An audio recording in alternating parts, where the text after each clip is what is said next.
रायपुर में वन और जलवायु परिवर्तन विभाग की ओर से 2 दिनी छत्तीसगढ़ क्लाइमेट चेंज कॉन्क्लेव का किया गया आयोजन। मुख्यमंत्री विष्णुदेव साय ने की कार्यक्रम की शुरुआत। इस दौरान मुख्यमंत्री ने कहा कि जलवायु परिवर्तन की चुनौतियों से निपटने में प्रदेश की भूमिका और भविष्य की कार्य योजनाओं के लिए यह कार्यशाला होगी उपयोगी साबित।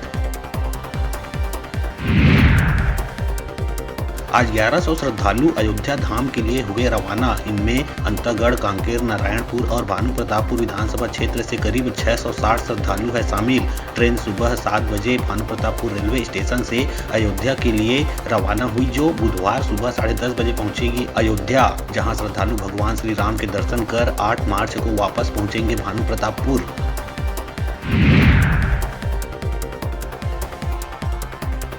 बिलासपुर में पूर्व मंत्री रविंद्र चौबे ने दावा किया है कि पिछले लोकसभा चुनाव की अपेक्षा इस बार छत्तीसगढ़ में कांग्रेस की स्थिति बेहतर रहेगी। उन्होंने केंद्र और राज्य की भाजपा सरकार पर जमकर हमला बोलते हुए कहा कि छत्तीसगढ़ में बीजेपी की सरकार बने केवल 3 महीने हुए हैं, लेकिन अभी से जनता पूर्व की कांग्रेस सरकार की योजनाओं को याद कर रही है।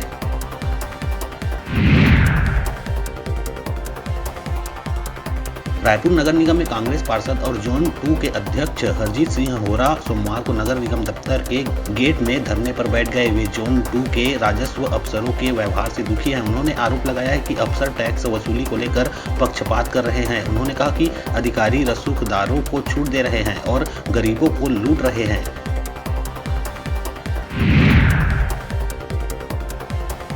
गौरेला पिंडरा मरवाही में मृत भालू के पंजे, नाखून एवं गुप्तांग काट कर ले जाने वाले आरोपियों को 18 घंटे के भीतर वन विभाग ने पकड़ने में पाई कामयाबी। आरोपियों के विरुद्ध वन्य प्राणी संरक्षण अधिनियम के तहत की जा रही है कार्रवाई। बता दें, 2 दिन पहले मरवाही वन परिक्षेत्र के लटकोनी खुर्द परिसर के जंगलों में पहाड़ी पर एक नर शावक भालू उम्र लगभग 5 माह की मृत्यु होने की मिली थी सूचना। बलौदाबाजार जिले के पलारी थाना क्षेत्र गिर्रा और कुसमी गांव के बीच हुए सड़क हादसे में जीजा और साले की हो गई मौत। उनकी बाइक को अज्ञात वाहन ने जोरदार मारी थी टक्कर। बताया जा रहा है कि दोनों की एक ही दिन हुई थी शादी। नरेंद्र यादव बलौदाबाजार जिले के ग्राम गीतकेरा का रहने वाला था। वही रिश्ते में उसका साला सुनील यादव ग्राम भैंसमुड़ी का रहने वाला था। दोनों वर्तमान में परिवार के साथ रायपुर में रहकर कुरियर डिलीवरी का काम करते थे।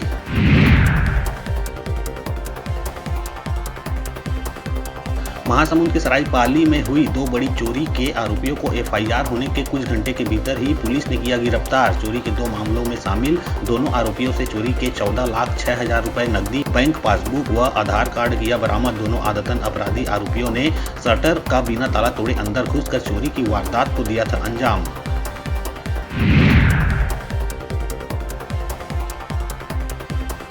छत्तीसगढ़ में 6 मार्च को सरगुजा और बिलासपुर संभाग के जिलों में बूंदाबांदी होने की है संभावना। रायपुर में आज थोड़े बादल छाए रहेंगे। मौसम विभाग के मुताबिक प्रदेश में अगले 5 दिनों में अधिकतम और न्यूनतम तापमान में कोई बदलाव होने की नहीं है संभावना।